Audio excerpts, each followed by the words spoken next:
membres du gouvernement ainsi que des mandataires publics au sein des entreprises du portefeuille de l'État, des services et établissements publics que lors de la 8e réunion du Conseil des ministres qui s'est tenue le 18 juin, son Excellence, Monsieur le Président de la République, chef de l'État,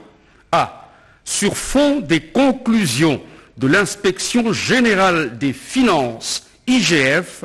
dénonçant de graves constats de mauvaise gestion au sein de certaines entreprises, des établissements et services publics, instruit les ministres sectoriels concernés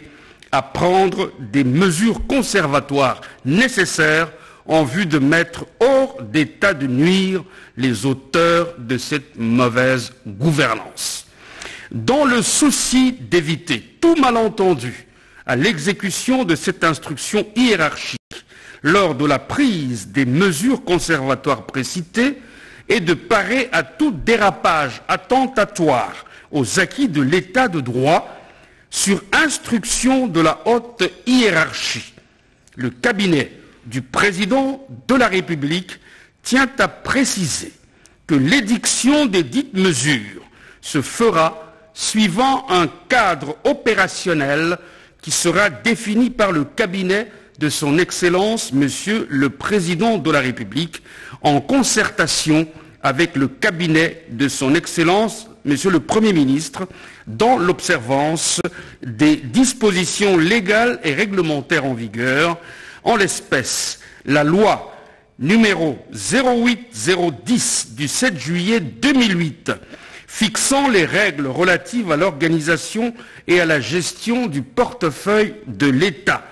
la loi numéro 08009 du 7 juillet 2008 portant dispositions générales applicables aux établissements publics,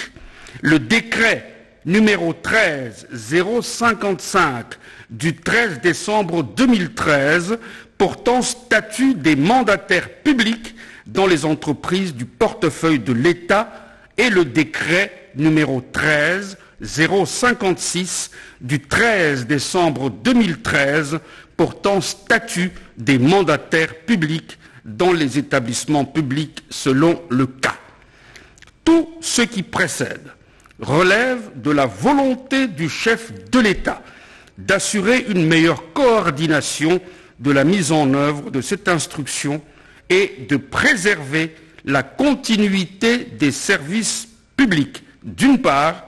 et la paix sociale au sein des entreprises et établissements publics concernés, d'autre part.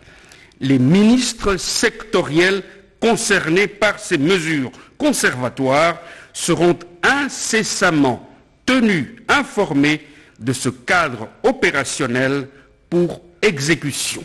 Fait à Kinshasa le 20 juin 2021, Guilain Nyembo-Mbouizia, directeur de cabinet. Une nouvelle vision, un nouveau visage, un nouvel élan.